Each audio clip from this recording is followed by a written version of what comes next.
தமிழ் மொழியால் இணைந்த அனைவருக்கும் வணக்கம். இன்றைக்கி நம்ம என்ன ரெசிபி பார்க்க போகிறோம் அப்படின்னு பார்த்தீங்கன்னாக்கா, ஒரு ரவையை வச்சு ஒரு கிச்சடி, கேசரி, வடை எப்படி செய்யலாம், ஒரு டிஃபன் மெனு எப்படி செய்யலாம், டிஃபன் காம்போ எப்படி செய்யலாங்கிறத பார்க்கலாம். இதை நீங்கள் பார்க்குறதுக்கு முன்னாடி நம்ம சேனலை நீங்கள் இன்னும் சப்ஸ்கிரைப் பண்ணலைன்னா சப்ஸ்கிரைப் பண்ணிடுங்க. கூட வர பெல் ஐக்கானை தொட்டு விட்டுருங்க. ரொம்ப ஈஸியாக குயிக்காகவே செஞ்சிடலாம். ரொம்ப பொருள் தேவைப்படாது.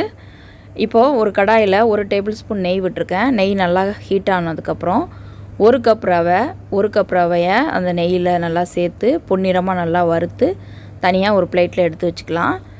கிச்சடிக்கு ரவை நல்லா வறுத்துட்டு சேர்த்தோம்னாக்கா ரொம்ப நல்லாயிருக்கும். நீங்கள் வறுத்த ரவை வாங்கினாலும் லைட்டாக ரோஸ்ட் பண்ணிவிட்டு செய்யுங்க, டேஸ்ட் நல்லாயிருக்கும். அது கூட அதே பேனில் 1 டேபிள் ஸ்பூன் எண்ணெய் விட்டு கடுகு உளுத்தம்பருப்பு போட்டு பொரிய விட்டுருக்கேன். கடுகு உளுத்தம்பருப்பு நல்லா பொரிஞ்சதுக்கப்புறம் ஒரு பெரிய சைஸ் வெங்காயத்தை நீட்டாக வாக்கில் ஸ்லைஸ் பண்ணி வச்சுருக்கிறேன். அந்த வெங்காயத்தையும் அது கூட சேர்த்து நல்லா வதக்கி விடுங்க. வெங்காயம் நல்லா கண்ணாடி மாதிரி ஆனதுக்கப்புறம் அது கூடவே ஒரு 1/4 டீஸ்பூன் இஞ்சி பூண்டு பேஸ்ட்டு சேர்த்துக்கலாம். உங்களுக்கு இஞ்சி பூண்டு பேஸ்ட்டு இல்லைனாக்கா நீங்கள் இஞ்சி பூண்டை நச்சு கூட சேர்த்துக்கலாம். இப்போ நல்லா இஞ்சி பூண்டும் அந்த வெங்காயமும் கொஞ்சம் நல்லா வதங்கட்டும். வதங்கினதுக்கப்புறம் நம்ம அது கூட முந்திரி பருப்பு, இது ஆப்ஷனல் தான், உங்கள்கிட்ட இருந்துச்சுன்னா சேர்த்துக்கோங்க. உங்களுக்கு வேண்டாம் அப்படின்னாக்கா நீங்கள் ஸ்கிப் பண்ணிடலாம். முந்திரி பருப்பையும் சேர்த்து நல்லா வதக்கிக்கலாம். இது கூட ஒரு தக்காளி, பெரிய சைஸ் தக்காளியை சின்னதாக வெட்டியிருக்கிறேன். அந்த தக்காளி கூட ஒரு 3 பச்சை மிளகா எடுத்துருக்கிறேன். உங்களோட காரத்துக்கு தகுந்த மாதிரி பச்சை மிளகாவோ கூட்டவோ குறைக்கவோ செஞ்சுக்கலாம். இப்போது வெங்காயம், பச்சை மிளகா, தக்காளி எல்லாம் நல்லா வதங்கி வர்ற அளவுக்கு நல்லா வதக்கிக்கலாம். இது எல்லாம் சேர்ந்து நல்லா வதங்கட்டும். அது கூடவே நம்ம கருவேப்பிலையும் சேர்த்துருவோம். இதுக்கிட்ட உங்கள்கிட்ட காய்கறி இருந்துச்சுன்னா நீங்கள் காய்கறி சேர்த்துக்கலாம். இந்த மாதிரி நேரத்தில் காய்கறிலாம் கிடைக்கிறது கஷ்டம் அப்படிங்கிறனால நான் காய்கறிலாம் சேர்க்கலை, ரொம்ப சிம்பிளாகவே செஞ்சுருக்கிறேன். இப்போது 1 டேபிள் ஸ்பூன் மஞ்சத்தூள் போட்டு அதையும் சேர்த்து நல்லா வதக்கிக்கங்க. இது நல்லா வதங்கினதுக்கப்புறம் நம்ம ஒரு 1/2 டேபிள் ஸ்பூன் சோம்புத்தூள் சேர்த்துக்க போகிறோம். இதுக்கு மசாலான்னு பார்த்தீங்கன்னா நம்ம சோம்புத்தூளும் இஞ்சி பூண்டு பேஸ்ட்டு மட்டும்தான் கொடுக்குறோம். 1/2 டேபிள் ஸ்பூன் சோம்பு போட்டு அதையும் நல்லா வதக்கிக்கங்க. வதக்கினதுக்கப்புறம் 1 கப் ரவைக்கு 2 கப்பு தண்ணி ஊற்றணும். நம்ம தண்ணி பச்சை தண்ணியாக ஊற்றாமல் வெந்நீராக ஊற்றும்போது டேஸ்ட்டும் ரொம்ப நல்லாயிருக்கும். அதோட கிச்சடியை பார்க்கும்போது அந்த ஸ்ட்ரக்சரும் ரொம்ப நல்லாயிருக்கும்.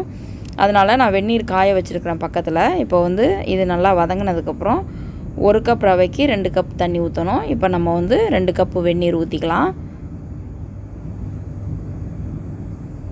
2 கப்பு வெந்நீர் ஊற்றிட்டு தேவையான அளவு உப்பும் சேர்த்துட்டு கொஞ்சம் கொதிக்க விடுங்க. கொஞ்சம் கொதித்ததுக்கப்புறம் நம்ம ரவை சேர்த்துக்கலாம். இந்த மாதிரி நேரத்தில் நம்ம அடிக்கடி ஹோட்டலுக்கெலாம் போக முடியாது. ஆனால் ஹோட்டலில் சாப்பிட்ற மாதிரி உள்ளதை நம்ம வீட்டிலையே நம்மக்கிட்ட இருக்கிறத வச்சு சூப்பராக ஒரு டிஃபன் மெனு ரெடி பண்ணிடலாம். இப்போ தேவையான அளவு உப்பும் போட்டாச்சு. இப்போ நல்லா கொதிக்குது.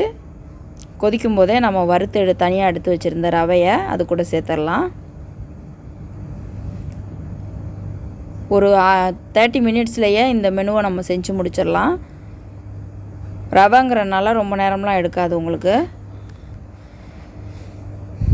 பாருங்கள், நம்மளோட கிச்சடி சூப்பராக ரெடி ஆகிட்டு. இப்போ நம்ம ரவை கேசரி செஞ்சுக்குவோம். கேசரி செய்கிறதுக்கு ஒரு பேனில் 1 டேபிள் ஸ்பூன்லேருந்து 2 டேபிள் ஸ்பூன் நெய் வரையும் விட்டுக்கலாம். இப்போ நெய் நல்லா காஞ்சதுக்கப்புறம் முந்திரி பருப்பு போட்டு வறுத்துக்குவோம். முந்திரி பருப்பு கூடயே திராட்சையையும் போட்டு வறுத்துக்கலாம். நான் ஏற்கனவே கேசரியோட வீடியோ தனியாக அப்லோட் பண்ணியிருக்கேன். உங்களுக்கு தேவைன்னாக்கா நீங்கள் நம்ம ப்ளேலிஸ்ட்டில் செக் பண்ணி பாருங்கள். வீடியோ கீழே டிஸ்கிரிப்ஷன் பாக்ஸ்லேயும் உங்களுக்கு தேவைப்பட்டுச்சுன்னா நான் தரேன். இப்போ முந்திரி பருப்பை நல்லா வறுத்ததுக்கப்புறம் அது கூடயே நம்ம திராட்சையும் சேர்த்து நல்லா வதக்கிக்குவோம். இதை வறுத்துட்டு நம்ம ரவையும் சேர்த்துட்டு ரொம்ப குயிக்காக செய்யணுங்கிறனால நம்ம இந்த மெத்தடில் செஞ்சுருக்குறோம். கேசரியை பால் ஊற்றியும் செய்யலாம். இன்றைக்கி நம்ம தண்ணி ஊற்றி தான் செய்ய போகிறோம். ஏற்கனவே நம்ம பீட்ரூட் கேசரியும் அப்லோட் பண்ணியிருக்கோம். உங்களுக்கு தேவைன்னாக்கா நீங்கள் செக் பண்ணி பாருங்கள். இப்போது 1 கப் ரவை எடுத்துருக்கிறேன். 1 கப்பு ரவைக்கு நம்ம 2 கப்பு தண்ணி ஊற்றணும். 1 கப் ரவைக்கு 1 கப்பு சுகர் போடணும்.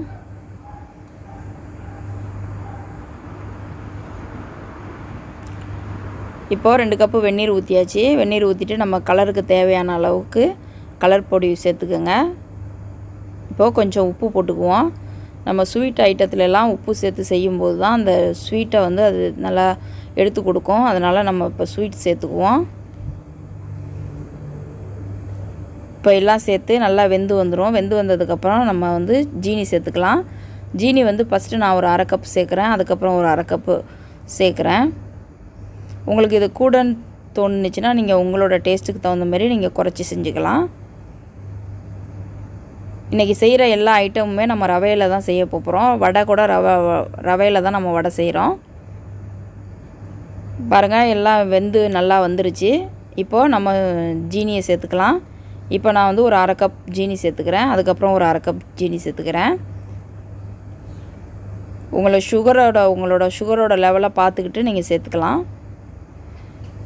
ஜீனி சேர்த்தோடனே நல்லா கேசரி இலக்கமாக வரும். அதுக்கப்புறம் இன்னொரு கப்பு 1/2 கப்பையும் சேர்த்துக்கிறேன்.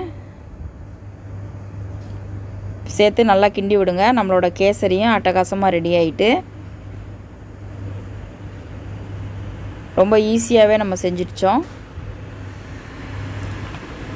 அவ்வளோதான், நம்மளோட கேசரி சூப்பராக ரெடி ஆகிட்டு. இப்போ வந்து நம்ம வந்து ரவை வடை எப்படி செய்கிறதுன்னு பார்த்துக்கலாம். இதுக்கு ஒரு மிக்சிங் பவுலில் 1 கப் ரவை எடுத்துருக்கிறேன். இந்த 1 கப் ரவை கூட கொஞ்சமாக உப்பு சேர்த்துக்கலாம்.